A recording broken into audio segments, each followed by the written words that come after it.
ovulación é a parte máis visível do ciclo menstrual. A ninguén lle pasa inadvertido estar sangrando durante varios días seguidos. Quizáis tamén é a parte máis problemática a nivel social, posto que é a que máis exposta está a mitos, tabús e discriminacións. Non obstante, hai outra parte, se cabe máis importante, que está totalmente invisibilizada, a ovulación.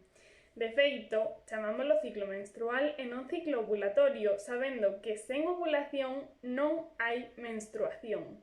A ovulación é o proceso polo cal un ovocito, que é un óvulo sen fecundar, é liberado polo folículo do ovario ás trompas uterinas, precisamente para que esta fecundación poida ter lugar. Por isto, a ovulación só forma parte do noso imaginario cando relacionamos coa reproducción. O que ocorre é que esta é unha visión bastante simplista. Quero dicir, se temos en conta só o aparello respiratorio, podemos dicir, así simplificando moito, que o oxígeno entra aos pulmóns e sae CO2. Pero co oxígeno que entra aos pulmóns, que pasa? Non serve para nada máis que para estar aí.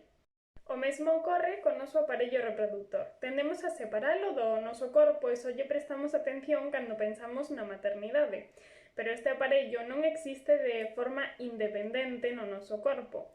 Todo o que ocorra no aparello reproductor ten a súa influencia en todos os demais aparellos e sistemas.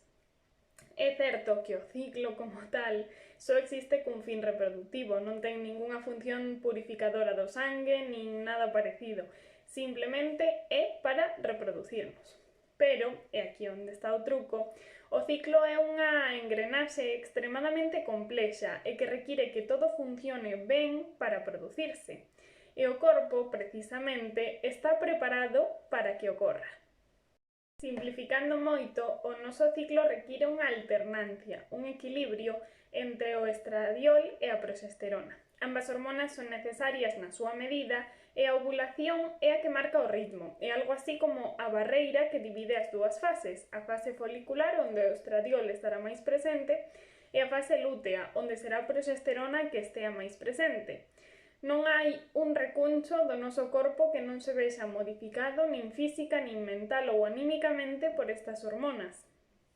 O noso sistema inmune, o sistema nervioso central, o funcionamento cardíaco, o metabolismo, os osos e inclusive os nosos sentidos dependen da ovulación e desta alternancia hormonal. Polo tanto, é bastante surrealista non prestarlle a atención que merece. É surrealista que non saibamos se os nosos ciclos son ovulatorios ou non. A cuestión aquí é que precisamente o funcionamento dos anticonceptivos hormonais baséase en deter a ovulación e esta alternancia hormonal. Por isto, Lara Briden en 2015 dicía: os homes non precisan a testosterona a non ser que estean buscando un bebé. Por ridículo que soe, isto é exactamente o que lles estamos dicindo ás mulleres cando dicimos que está ben bloquear a ovulación e as hormonas con medicación anticonceptiva. Por suposto, como xa vos expliquei no vídeo dos anticonceptivos, só vos decidides se tomades anticonceptivos hormonais e, de feito, poden ser recursos moi útiles como medicamentos en determinados casos.